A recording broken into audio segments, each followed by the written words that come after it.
Yo, yo, yo. We got a mic now. Testing, testing.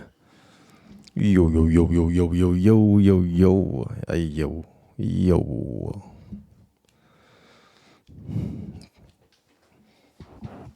All right.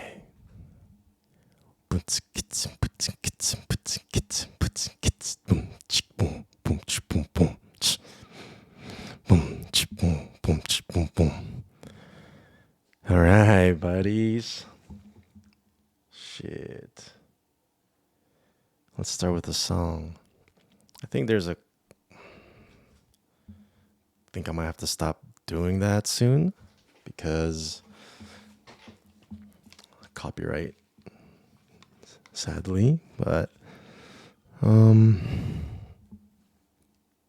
yeah, maybe I have to make my own song to start this podcast off with, because music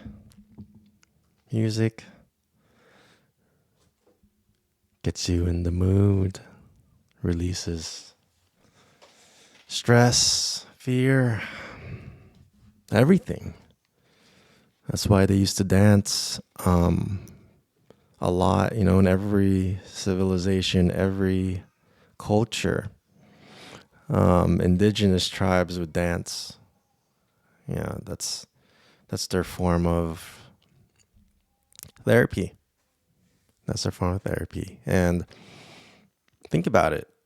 When you go dancing, are you sad or scared or any negative emotion?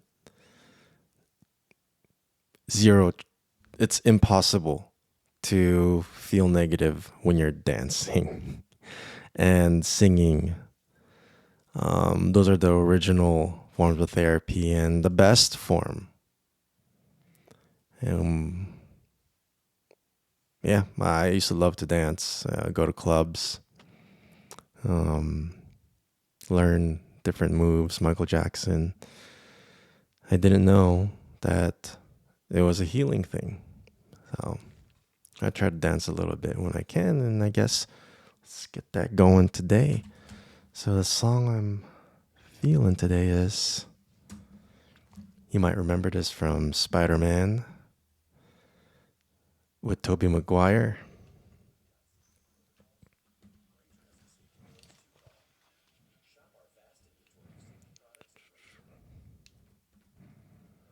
It's not really a dancing song, but let's do it.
They say that a hero save us, I'm not gonna turn you away.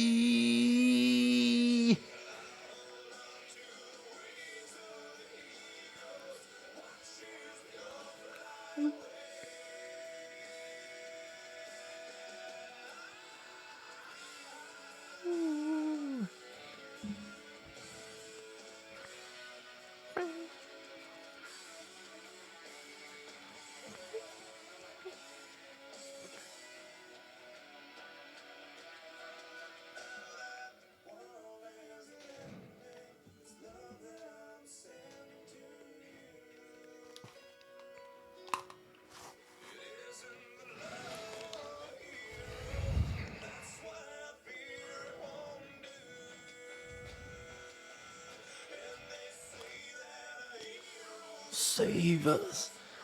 Come stand here and wait.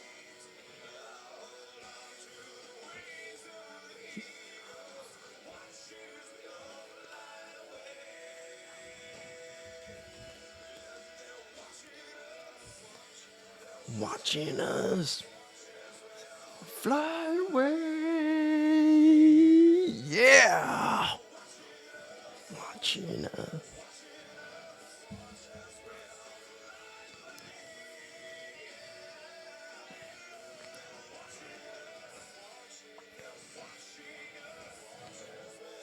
Fly away.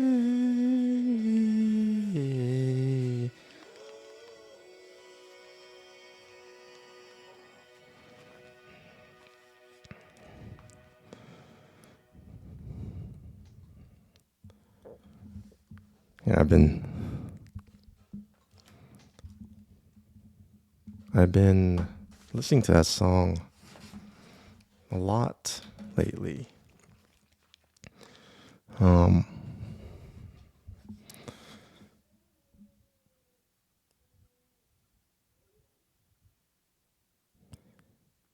when I was in kindergarten, I would daydream that I'd be like swinging on a vine across the carpet and saving my classmates. Um, I don't know if that's common. Yeah, I mean, I don't even know why I asked that question. Everyone's got a different path, but I've always felt like that's what I wanted to do. Um, and then in college, I um,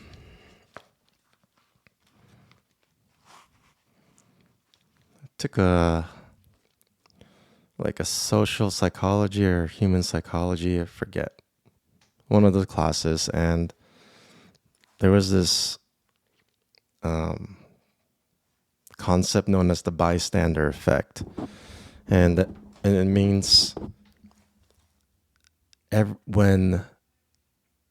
when people hear trouble, they always think someone else is going to handle it, so I don't need to. That's the bystander effect. And everyone does it, so no one helps the screaming girl in the alleyway or the screaming child, or just when someone is clearly calling for help, nobody does anything because they're like, someone's going to handle it. And I always felt, when I read that, I felt like I don't want to be a bystander. I don't ever want to be one of those people that didn't do something because they were thinking someone else is going to handle it. And then this victim will get hurt.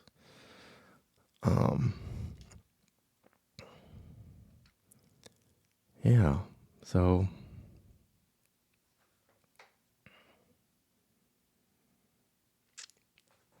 I read a lot about heroes.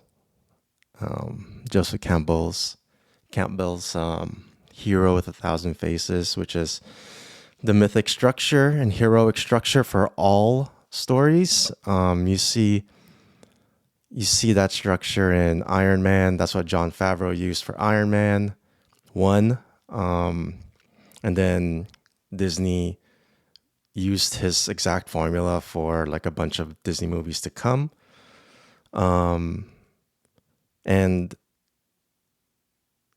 the thing is, though, you're not supposed to use a formula. It's there's like a general structure, but it can have an infinite number of variations, and it needs to come from the heart. And sometimes when someone has a good formula, the money comes in and just copies it, but the heart is gone because they're just doing the same thing over and over, just plugging in different characters and different lines, but it's not really from personal experience or from the heart. It's not genuine. So, and it's not really trying to teach something. It's like pretending to teach something to make money, and that's why those kinds of movies feel a little off. Um, and you feel like you've seen it before. There's an infinite possibility of variation if you just genuinely go after something and try to write something. And anyway, so maybe just that's another topic. I'm really into his film and kind of bringing back creativity and honest writing and great writing and dialogue and storytelling. But yeah, so that Joseph Campbell's The Hero's Journey is in it's in all the stories. It's in Jesus' story. It's in Buddha's story. It's in every story, like all those ancient stories, even Native American stories. Um, and basically, it's the story of, just think of Frodo, right? And Lord of the Rings. That's the classic story. First, you're in the world. You're like your safety net, your comfort zone, the Shire, and um, it's becoming it's becoming a movie, a film course. But I just talk about what I love, so I'm gonna talk about it. And so you think about Frodo, he's in the Shire, he's in where he knows, and it's safe, and everything is nice and happy, and there's no real danger.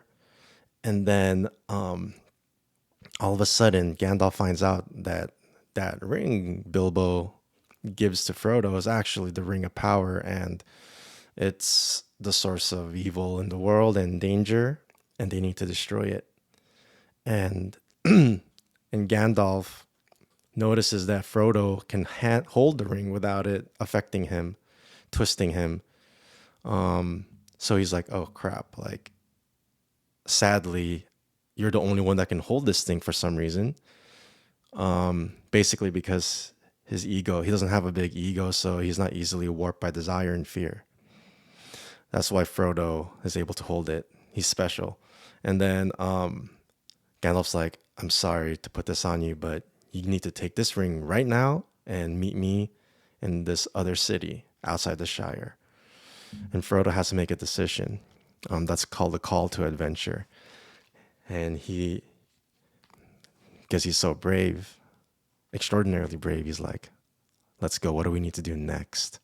And that's a really powerful phrase. What's next? The difference between a hero and a victim is a victim's always like, "Why me?" And the hero says, "What's next?" That's it, right there. And you can apply that to any moment. Um, I want to get to that later about how we are all heroes and meant to be heroes of each of our own journeys. But yeah, so quickly, Lord of the Rings. So Frodo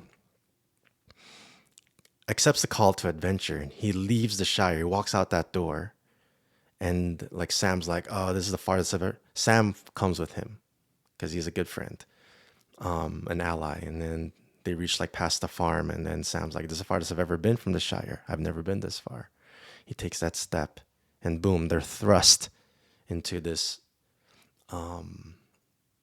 other world.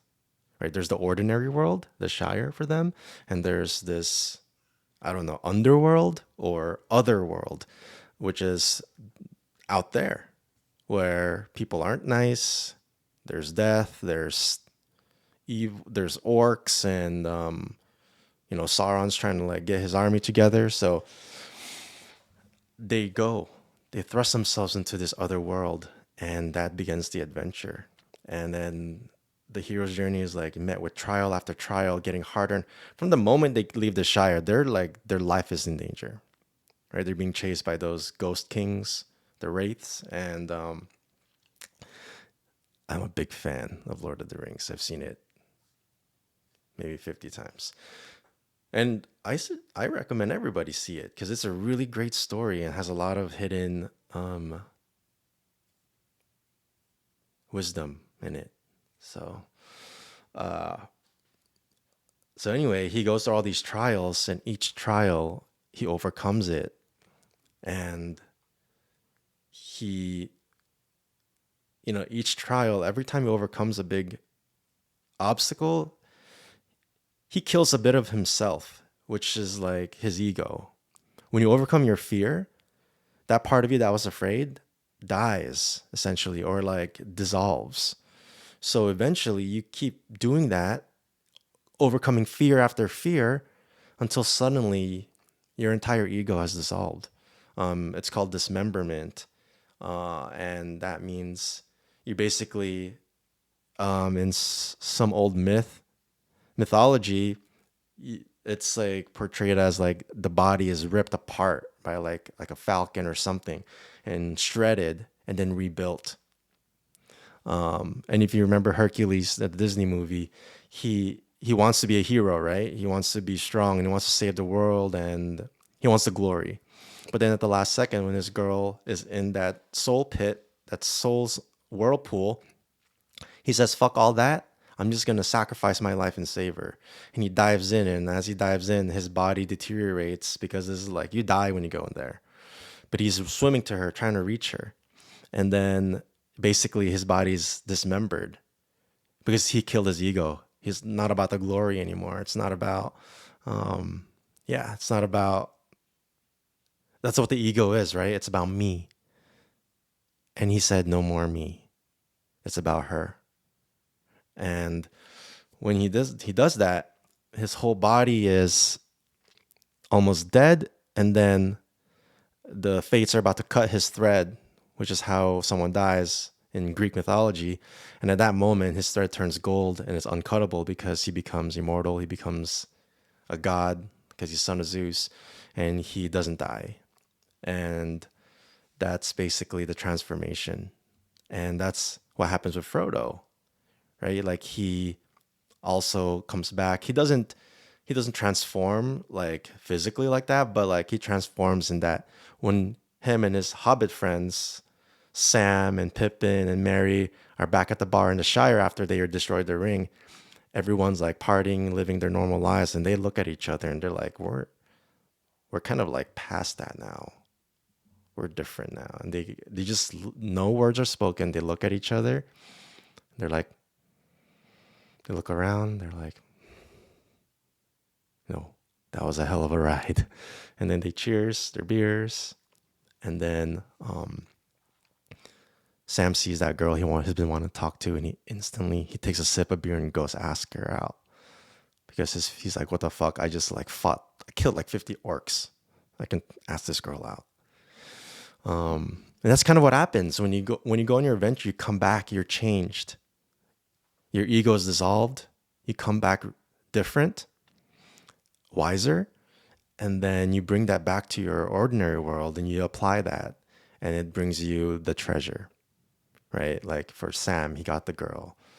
You know, for some people, it is actual money, right? And then for Frodo, it was, oh, I found what I really want to do in life, which is I don't want to live in the Shire. I want to go on adventures.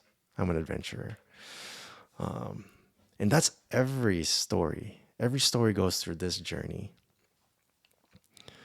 And nowadays, movies are what mythology used to be. Mythology used to pass down wisdom through stories. That's the only way like Native Americans could pass down things like the man's got to face his fear in the wild and kill the wolf when the wolf is endangering his family.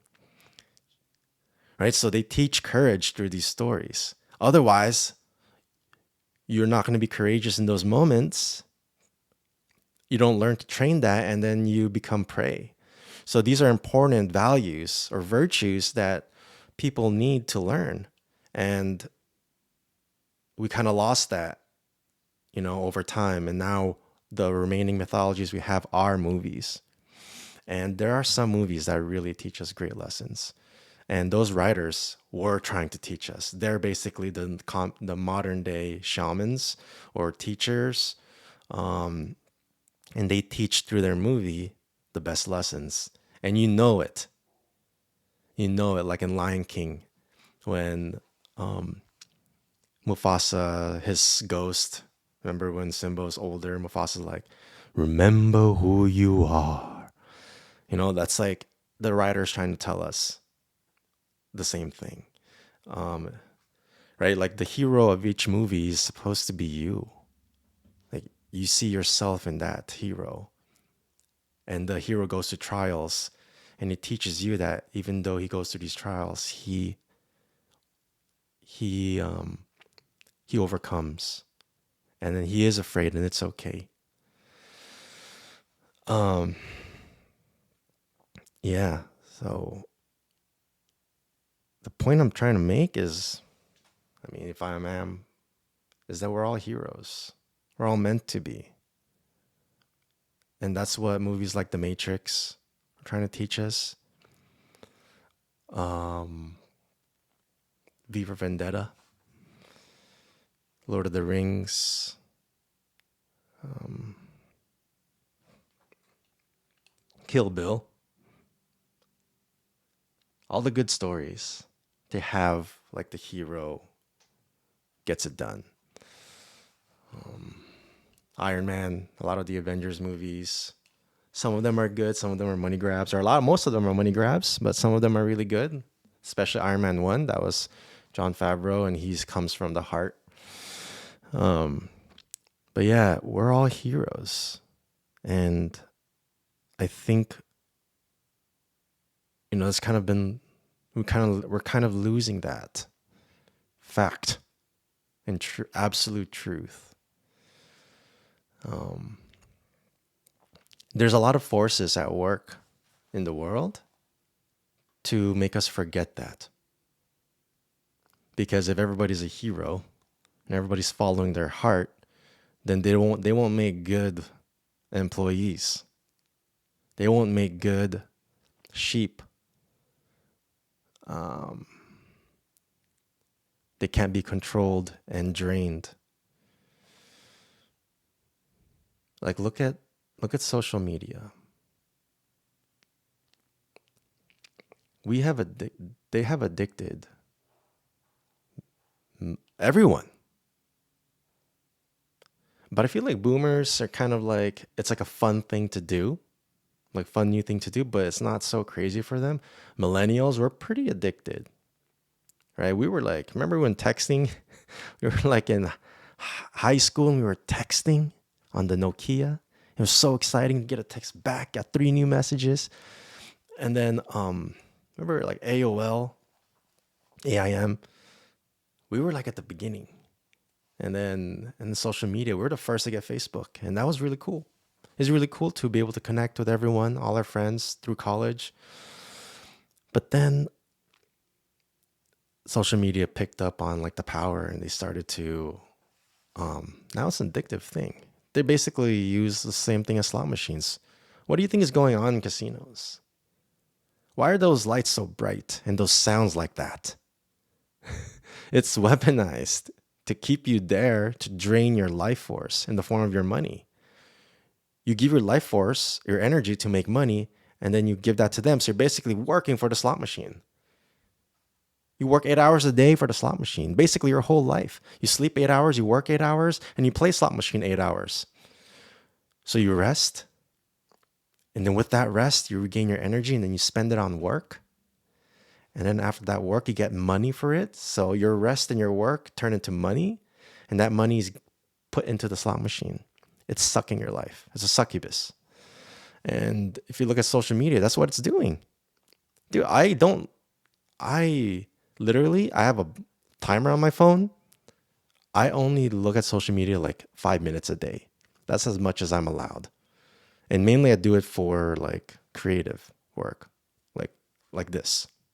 Like I'm not really scanning, but sometimes I'll fall into the feed and I get fucking hooked. But because I have a 5 minute timer, it's called screen time control or something, like screen time, whatever. You can find it, but find it. And then I give the password to Shalom. She doesn't ever tell me. It's like I'm a kid, but you need to,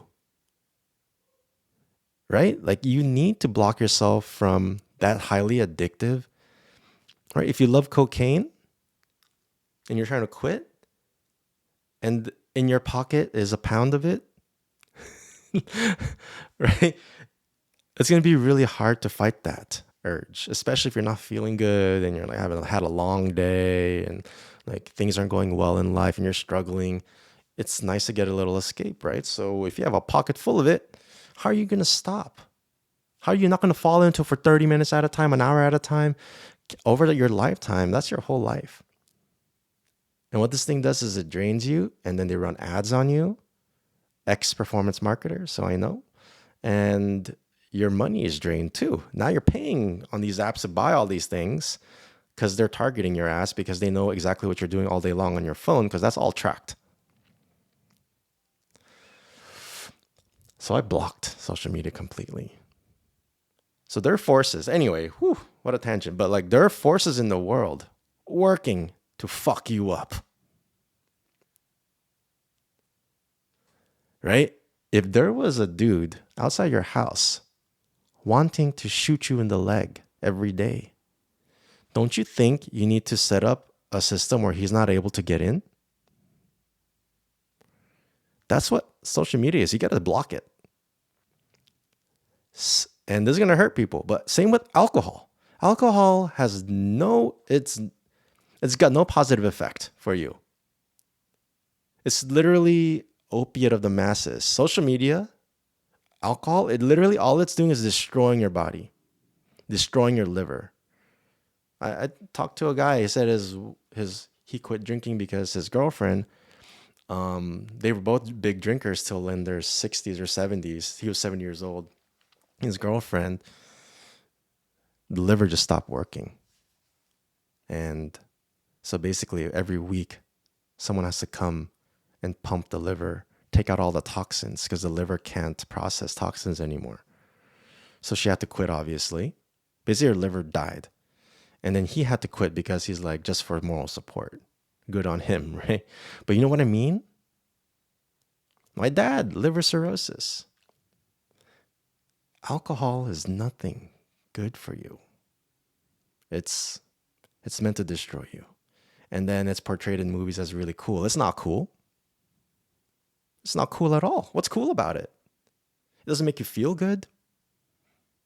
It makes you feel like shit later. It definitely makes you feel like shit the next day. And it's killing you.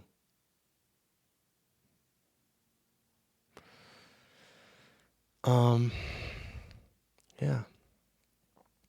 If you're gonna do something, do like microdose, like weed or shrooms. Those things are from the earth. Microdose it, and they don't have there's no studies of any damage they've done to anybody. But of course, they're not regulated and aka taxed. So they're put in the bad bucket. But where's the studies that they've done anything bad? I've looked. Microdose. Moderation. Man, everything's built, including media. And like movies. Some movies are not cool movies. They're meant to take your money and to fuck with your mind. But there are some movies that come out that were made from love, from someone that actually cared, gave a shit. And those movies are filled with wisdom. And they're just drawn from old stories. Like Iron Man, right? He was in the cave. That was basically the belly of the whale. And then he got out. And he's like, I'm not going to sell guns anymore. I'm going to destroy guns instead. Anyway, so we're all heroes. And I told you what it is. Instead of saying, why me? Do what's next. Instantly, you're a hero. One more thing. So the word panic When we all panic a lot, right? I panic a lot. I think everyone panics a lot. And it could be for anything. But basically, the word panic comes from the god Pan. And what he would do is he's like the god of fear or something. But like what he would do is he would hang out in the forest outside the village. And when villagers would venture outside the forest, outside the village, he would strike them with his magic and they would be filled with fear, panic. Pan would strike them with fear and they would be immobilized and freak the fuck out. And then most would run back home. Right? Like I live near Austin, Texas now. A lot of LA people came here stricken with panic, went back home. A lot of when you're on a venture, when you're doing something you really want to do, you're going to go. It's called the threshold guardian. Right when you exit the forest, you're going to be stricken with panic. And then most villagers would run back. But some would let it pass and then keep moving forward. And then they would enter their adventure. So Pan, that's all he did. He would just strike you with this illusion. It's a trick. And that's what happens to us a lot. When we're on the road to what we really want to do, we're going to get hit with that. You just got to let it pass. You got to remember, if it's not a fucking lion or a great white shark, and it's not life or death, then it's an illusion. Right? If it's not like a chainsaw dude looking right at you with a mask on, it's an illusion, that fear that you have. So you got to get through it. Breathe through it. Just breathe. And then you can have what you want, what you truly want in life.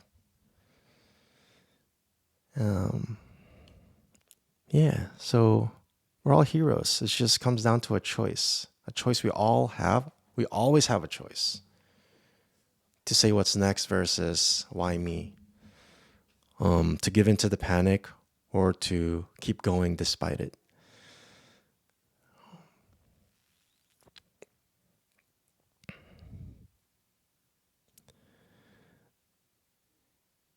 I just want to, with that said, I just want to say that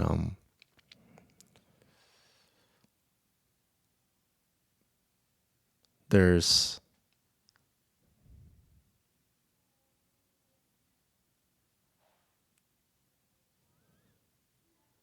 the truth is coming out about Charlie Kirk and why he was killed and how he was killed and who killed him.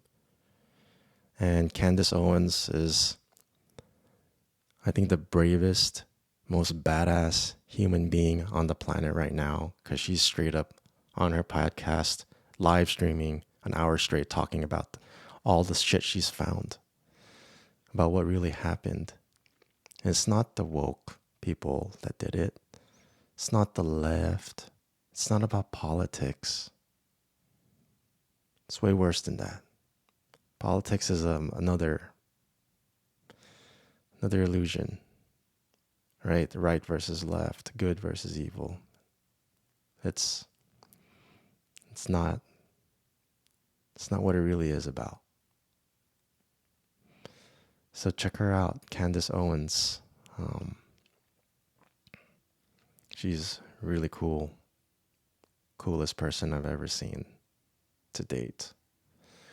And she was really close to Charlie Kirk, and she's trying to expose what happened. She's a good friend, and she's pissed. And she's smart. And she's good. And she's honest. And she's real. So check her out, Candace Owens. All right. Yeah, man. Cool. Now for like a lighter topic. Bro, so I I have been working out consistently for I want to say 3 months, but I've been kind of on and off for about a year and a half. And dude, I will walk by the mirror and be stunned by my own physique. Excuse me. I burp a lot, by the way. And I'm stunned by my own physique, right? Like, when you see a buff dude or a really fit girl or just like a person that's in really good shape and really glowing and rocking it and feeling it and not shy about it, you're just like, boom, look at me, right? Like Arnold Schwarzenegger was an extreme example, but like he's like, oh yeah, I love this. It feels like calming, right? And yeah, when you see someone at their peak and they're fucking like, and they're fit and they're consistent and they got results, it's stunning. You're like, oh, whoa, right? Like the statue of David, right? Which is supposed to be the example of the perfect male body, right? You get stunned because you're like, hey, someone actually did it. Someone actually got fit around here. And deep down, we all want to get fit. Look at the gorillas. Every male gorilla wants to be the alpha gorilla, and the alpha gorilla is the fittest gorilla. He's the biggest gorilla. He's the strongest gorilla. He's the fittest. He's the one that can kick everyone's ass, right? And then girls also look up to the alpha female gorilla. She's the hot one. She got it going on as well. And we all want, if it's going on in the primate world, why wouldn't it be going on in the human world? At some level, we have biological aspects to ourselves too. We all want to be fit. I really don't get the fat shaming movement, or like everybody is like beautiful. Every human is beautiful. Every human, including fat people, they are beautiful. They are. But their body is would you call someone that has like lung cancer, would you call their lung filled with cancer beautiful? That's not a beautiful. It's like covered in black like cancerous cells, and like it's like destroying itself and it's spreading. Like that's not beautiful. And that's the same thing with fatness. That's technically a cancer of the body in the form of extreme amount of fat from overeating chemical filled, like, is it even food? Like McDonald's? Like, we're eating shit. And then our body becomes that shit. Right? Like that one dude was like 2,000 pounds. They had to airlift him out of his own house. And he was eating like 10 pizzas a day. Like, what is that? What is a pizza? It's carbs. What is carbs? Is glucose. What is glucose? It's just sugar. You're just eating fucking sugar all day long. Are you a bumblebee? Everyone is beautiful. Everyone. But everyone needs to stay healthy. That means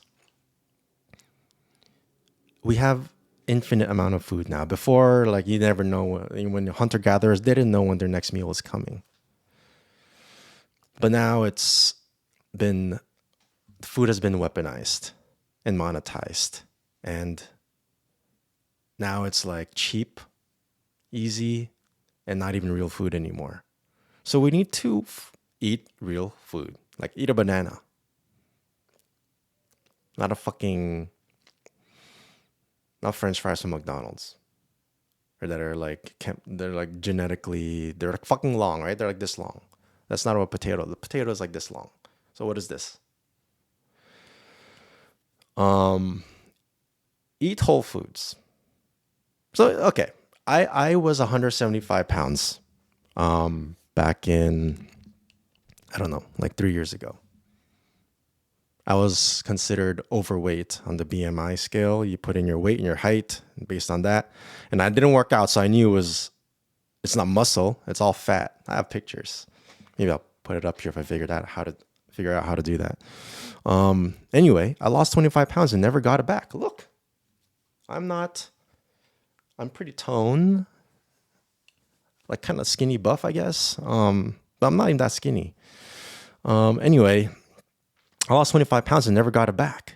And like, I'm going to destroy the whole fucking weight loss industry right now. And all you need to do is, being fat means you're intaking more calories than you are expending. That's it. If you eat 10,000 calories, but you only like expend 1,000, then that 9,000 calories is going to be stored as fat. Boom, it's done. That's fat. So all you have to do is make sure if you expend 2,000 a day, eat only 2,000 a day. And you can do that on this app called Carb Manager. It's free. And it's like a database. You just plug in, like, I ate a Big Mac. Just type in Big Mac, how many? 1. And it's like, boom, 400 calories. And it even shows you like the protein and stuff. But just look at the calories. That's it. Look at the calories. Put in what you're eating. I ate a Diet Coke. So boom, 0 calories, right? Yeah, just put it in. I know it's like annoying, but would you rather die from diabetes? From heart attack? From stroke? Like from all the 4 of the 5 leading 4 of the 5 leading causes of death are preventable, and they're from being fat, from being obese. The clogged arteries, right? Heart attack, all of this. It's just from eating too much. So just count your fucking calories. Just do it. It's free. It's easy now. This fucking database is updated by every user. So now it's like every food is out there. Trader Joe's, orange chicken is in there. Rice is in there. Street tacos is in there. So like step 1, make sure you're only intaking 2,000 calories a day. So what I would do is, like, the first week you track your calories, just track without controlling your calorie intake.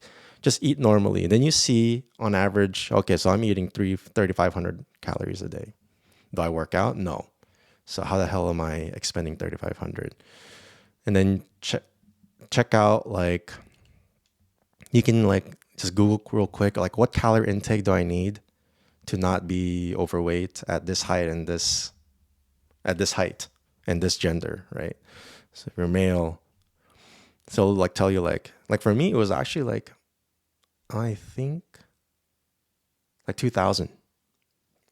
I'm 5'7", male, right? For my wife, she's 5'1", it was 12 or 1,300. So that might be a shocker for a lot of women. Your calorie intake is really low. Unless you work out. So she works out hard. So she gets like another 300. But yeah, just spend a week, see where your calories really fall, and then decrease it by 50 to 100 calories each week after that until you get to like 2,000. And by doing it that slowly, you kind of like let your body acclimate, and you're kind to your body instead of a dick to your body. So you don't quit. Everyone rushes the process, and then that's why they quit, because it's too hard. Don't make it so hard. Why would you make a baby run before it knows how to crawl? Too hard. Let the baby crawl and then stand and then walk and then run. What's wrong with that? That's natural. Right? Why are you going to make a tree sapling become like a 10-foot acorn tree, like a oak tree? Let it grow slowly. Same with calorie counting. Just let it come down slowly. And then once you get to 2,000, you're naturally already going to just stay there. And by that time, it'll be like week 12, 3 months, and you've already like know exactly how much all the calories are, I stopped using the app. I can just tell. Like like a Big Mac is like 600 calories, right? Like fries is 200 calories at In-N-Out. A Coke is gonna be 200 calories or so. I don't drink Coke though too much because it's a waste of calories, and it's also too much sugar, right? I'm trying not to die. That's it. That's the whole weight loss system. It's simple. Just count your calories. If it's really high, decrease it slowly and then keep it there. Um, and then the other things is just eat whole foods. Don't eat weird foods. And then work out.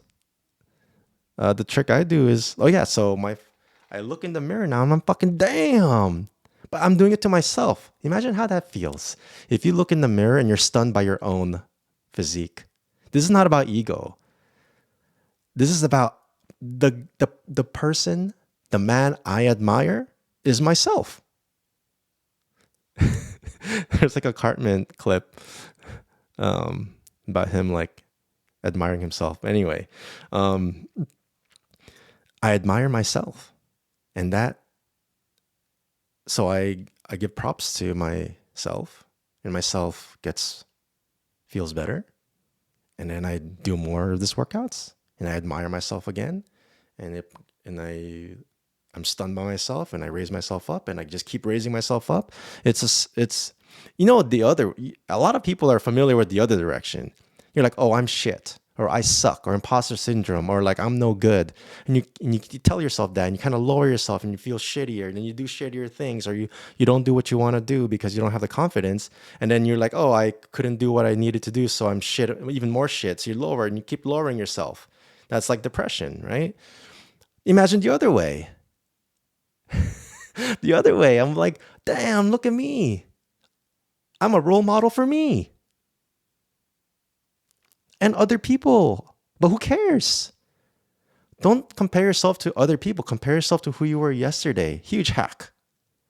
Everyone's on a different journey. Why would you compare yourself to anyone? They're not you. They don't have the same mentality as you, or the same upbringing, or the same parents, or the same friends, or the same tools, or financial resources, or anything. It's like an apples to oranges. Why would a lion compare itself to an alligator? You're like, oh, the alligator ate more antelope than me. You know, like everyone's completely different. You can use other humans as like motivation, or like take their tricks and hacks and apply it to your life. But for the most part, just compare yourself to you yesterday and just improve again and again and again. I just did 6 months, and I started 3 of those months. I was just doing 1 pull-up or 2 pull-ups, 5 push-ups. But every day I said minimum 15 reps of something. I did that for 3 months. And then one day, my pull-ups, it was only 1. But after 3 months of doing that, it was like while my wife was like in her first trimester. So I couldn't really leave her and go to the gym. I had to take care of our daughter because she was having a lot of like symptoms, and she was like bedridden a lot of that 3 months. So how can I work out? But I decided I'm at least going to do pull-ups on that pull-up bar you put in your doorway. So I started with 1. I could barely do 1. After a week though, I could do 2. So every day I showed up and just did as much as I could. So it was 2 reps done. And then on the second month, I was doing 8. And third month, I was doing 20. That's what you call a snowball. So you just keep going every day, no excuses. And eventually you hit a snowball. And that's the secret to working out. Start very small. And then it'll naturally, all of a sudden, your body will like unlock. Something will unlock, and it'll be like, I can do 10 pull-ups now. Like one day I was doing 15. The next day I was doing 20. Like it jumped 5 reps. Before I could barely get from 1 to 2. So the beginning is really hard. Really hard. But then the end is really easy. because like your body's like, oh, I'm not scared anymore. A lot of it's fear.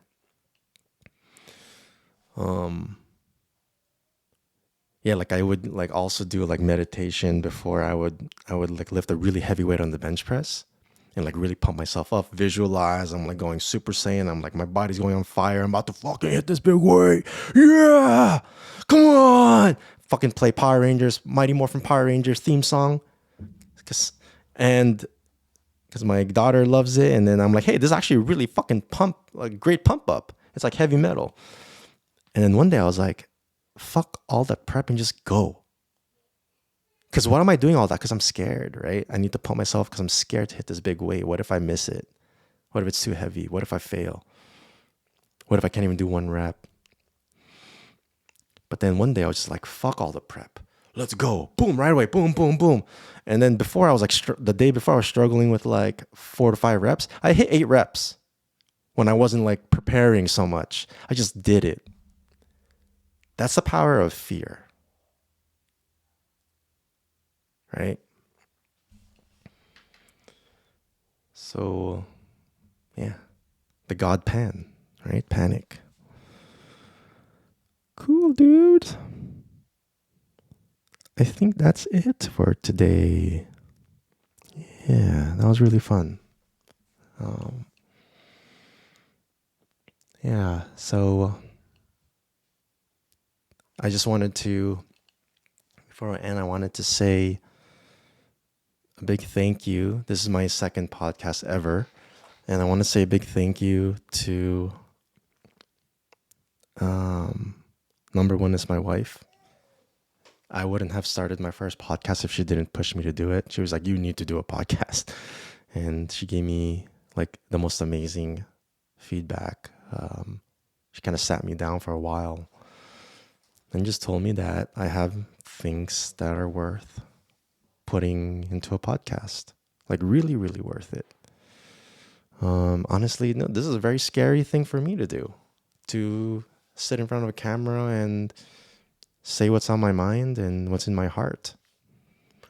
So thank you to Shalom for encouraging me. You're the best person I know.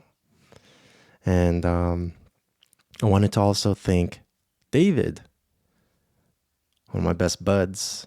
He told me back in the day, I was like in my low 20s, that I should stream and just talk online because he said he'd think it'd be cool. My personality would be cool. So it always stuck in the back of my head and helped me to get to this point and face my fear. So thank you, David. Also shout out to, these are all my best buds, by the way. So another best bud is Albert, for watching my first podcast, and for pushing me to get a mic. Yeah, thanks, man. Appreciate you. And my best buds, Mitch and Check, for also watching my podcast and for encouraging me and letting me know that I'm doing well and to keep going. That means a lot. And Corey, brother, thank you for being my first subscriber. Thank you so much. I hope you're doing well. And everyone else that's watched and liked and subscribed, yeah, please subscribe and like, because I'm trying to get this information out there. And yeah, when you hit the like and subscribe, you basically tell YouTube this video is worth showing to more people. And when you do that, more people see it. And that's how I get the word out. I've learned a lot in my journey about how to overcome depression of the mind, of the body, of the spirit. And it isn't for only a few people, it's for everybody. Everybody. Left, right, Republican, Democrat, fat, skinny, buff, all religions, Catholics, Christians, Muslims, Jews, Buddhists, everybody. It's all relevant to everyone. All these religions have great teachers. Jesus, Buddha, Muhammad, Moses, Siddhartha, Lao Tzu. I mean, we can go on and on. And even today, Steve Jobs, Elon Musk, Robert Herjavec. Yeah. Who else? Where are the cool cats? There's a lot of them. They're everywhere. And, all you need is love. That's the bottom line. So thank you guys so much for your support. I'll see you next week. I'm going to post every Wednesday, 10 a.m. Central, 12 p.m. Pacific. Maybe even more often. I don't know yet, but at least once a week. Thank you guys so much. Fuck yeah. Don't forget to be a hero.